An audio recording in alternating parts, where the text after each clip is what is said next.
बिस्मिल्लाहिर्रहमानिर्रहीम, अस्सलाम वालेकुम। आपको खुश आमदीद। मैं हूं सलमान मिर्ज़ा। आप देख रहे हैं मेरा YouTube channel sum up with Salman Mirza.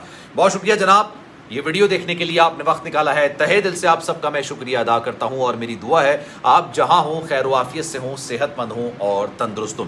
जनाब, एक और समात हुई और एक और समात में कुछ खास चीज़ निकल कर नहीं आई। अब फिर ये समात आगे मुलतवी कर दी गई। मैं बात कर रहा हूँ जनाब कमसिन बच्ची अगवा केस के हवाले से। आज जो समात हुई उसमें मुलजमान, मरकजी मुलजमान शब्बीर और जहीर दोनों पेश हुए। अदालत की जानिब से कहा गया कि जनाब केस इस वक्त चल रहा है और अगर मरकजी मुलजमान पेश नहीं भी होते, अगर उनके वकील पेश होते हैं तब भी काम चल जाएगा, ऐसा कोई मसला नहीं होगा। लेकिन जनाब लोग जितना इस मामले को ये आगे बढ़ रहा है, जितना ये डिले हो रहा है, जितनी चीज़ें मौजूद होने के सामने होने के बावजूद जितना इस केस में इंसाफ डिले हो रहा है, लोग इस सारे मामले में मायूस भी हो रहे हैं, बदजिन भी हो रहे हैं, इनका इंटरेस्ट कम हो रहा है। अच्छा, इंटरेस्ट कम होना ये तो सही, खैर नामुनासिब सा वर्ड है, वर्ड सही नहीं है, क्योंकि लोगों के सेंटिमेंट्स, जज्बात, इमोशंस इस केस के साथ जुड़े हैं। लेकिन वो चाहते हैं ये केस अपने मंतकी अंजाम तक पहुंचे।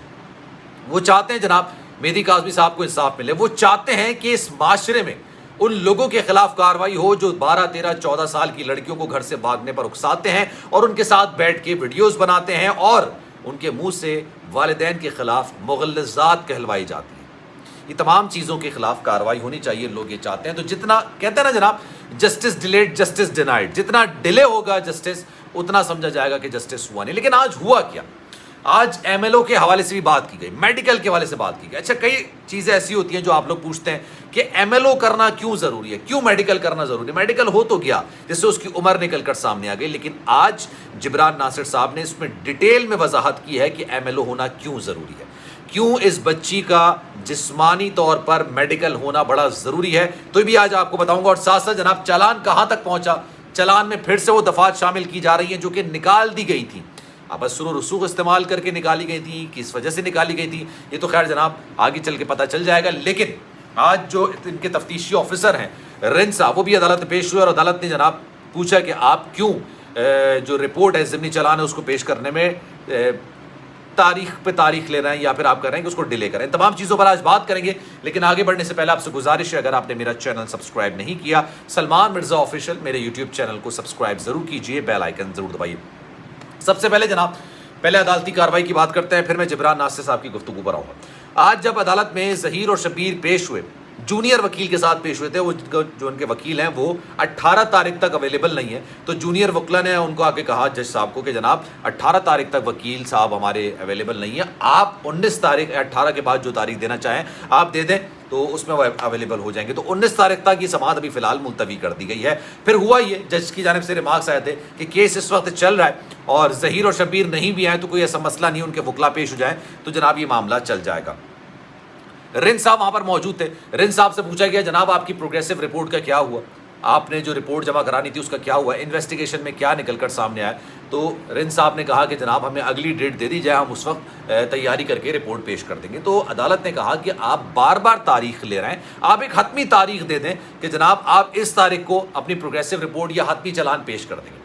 जब फिर रिंद साहब की जानिब से कहा गया कि अगर आपके पास जमा करानी है हम तो 2 घंटे के अंदर आपको रिपोर्ट जमा करवा देते हैं। हालांकि रिपोर्ट इनको यहाँ जमा नहीं करानी, ट्रायल कोर्ट में जमा करानी। अदालत ने भी ये कहा कि जनाब आप ये रिपोर्ट ट्रायल कोर्ट के अंदर जमा कराएं तो ज़्यादा बेहतर होगा। अभी जनाब ये सारा मामला निपट गया। उसके बाद एमएलओ कराने की बात की। एमएलओ कराना क्यों ज़रूरी है, ये एक बड़ा इंपॉर्टेंट टॉपिक है, इस पर बात करना बड़ा ज़रूरी है। एमएलओ अक्सर लोग समझ नहीं पाते, लोग कहते हैं जनाब मेडिकल हो तो गया, उसमें उसकी उम्र निकल कर सामने आ तो गई, जो बच्ची की उम्र थी वो निकल कर आ गई। उम्र के लिए मेडिकल बोर्ड बना था, उम्र के तयन के लिए, और इस बात का तयन करना कि जनाब क्या वो माइनर है या नहीं है। 375 की सबसेक्शन 5 इस बात की तरफ इशारा करती है कि जो बच्ची अगवा हुई अगर वो माइनर है, उसकी मर्जी से या उसकी मर्जी के बरखिलाफ, उसकी इंटेंशन से या उसकी इंटेंशन के बरखिलाफ अगर उसके साथ कुछ जिस्मानी ताल्लुकात रखे गए हैं तो उस पर ये जिनसी ज्यादती के जुमरे में आता है और 375 की सबसेक्शन 5 लगती है ना। प्रोग्रेसिव रिपोर्ट से इस चीज़ को निकाल दिया। लेकिन 363 लगी थी जो कि अगवा का केस समझा जाता है। अब एक चीज़ को आपको बड़े गौर से सुनना है जनाब, मामला ये है कि इस नीयत से अगवा किया गया कि आपने किसी बच्ची के साथ, किसी लड़की के साथ जिनसी ताल्लुकात उस्तवार करना है या बनाने हैं, बिल जबर या बिल रज़ा। लेकिन इस नीयत से अगर अगवा किया गया तो उसके लिए एमएलओ होना बड़ा ज़रूरी होता है। जो चालान जमा कराया जाएगा, जो चालान इस वक्त होगा, اس میں جو سب سیکشنز لگائی گئی ہیں، جو سیکشنز لگائی گئی ہیں، وہ اس چیز کا متقاضی ہے، یعنی اس میں اس چیز کو ناگزیر سمجھا جائے کہ بچی کا ایم ایل او ہوا ہی نہیں ہو۔ اب ایم ایل او میں کیا کیا چیزیں نکل کر سامنے آتی ہیں؟ بچی کے ساتھ جنسی تشدد تو نہیں کیا گیا، جنسی تعلقات بنائے گئے، اس کے ساتھ اس کو ہراساں تو نہیں کیا گیا، جسمانی طور پر ہراساں نہیں کیا گیا، اس کو کس طرح کی منشیات دی گئی ہیں، اس کو خواب آور جسے نیند کی گولیاں کہتے ہیں وہ تو نہیں دی گئی۔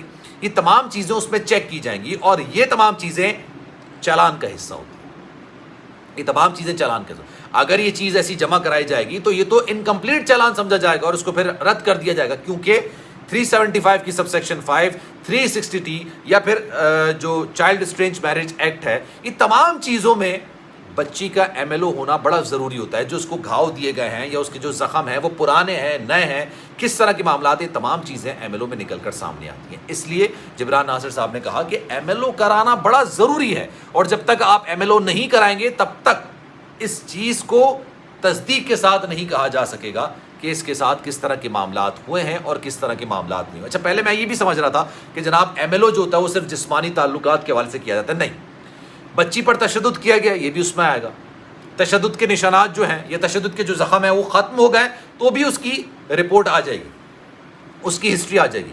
وہ جو نشانات ہیں، وہ جو زخم ہیں وہ تازہ ہیں یا پھر باسی ہیں، یعنی پرانے ہیں یا نئے ہیں، یہ تمام چیزیں بھی نکل کر آ جائیں گی۔ یہ تمام چیزیں اس چیز میں بہت زیادہ معاون ثابت ہوتی ہیں جو ظہیر اور شبیر کے خلاف کارروائی ہوگی۔ اب اس لیے ایم ایل او کرانا بڑا ضروری ہے۔ ساتھ ساتھ نشے کے حوالے سے چیزیں بتائی جا رہی تھیں، ساتھ ساتھ خواب آور ادویات کے حوالے سے بات کی جا رہی تھی، تو اس کے لیے ایم ایل او کرانا بڑا ضروری ہے، اور جب تک ایم ایل او نہیں ہوگا، رپورٹ پیش کی جائے، اس کا کوئی حاصل حصول نکل کر سامنے نہیں آئے گا۔ تو جناب آج یہ سارا کیس تھا، اور مہدی کاظمی صاحب کی جانب سے ایک میسج بھی آیا ہے، وہ یہ کہا گیا ہے کہ 16 تاریخ کو انسانی اسمگلنگ کے خلاف ایک احتجاج کیا جائے۔ یہ احتجاج غالباً شاید عدالت کے باہر کیا جائے گا، اور اس حوالے سے مہدی کاظمی صاحب نے کہا ہے کہ اس احتجاج سے ہمارا کسی قسم کا کوئی تعلق نہیں ہے، نہ ہی ہمارے کہنے پر یہ احتجاج کیا جا رہا ہے۔ ہم عدالتی کارروائی سے مکمل طور پر مطمئن ہیں، اور جس طرح سے کیس آگے بڑھ رہا ہے میں اس سے سیٹسفائیڈ ہوں بہت۔ تو جناب اس پر آپ کی کیا رائے ہے؟ کامنٹ سیکشن میں اپنی رائے کا اظہار ضرور کیجیے۔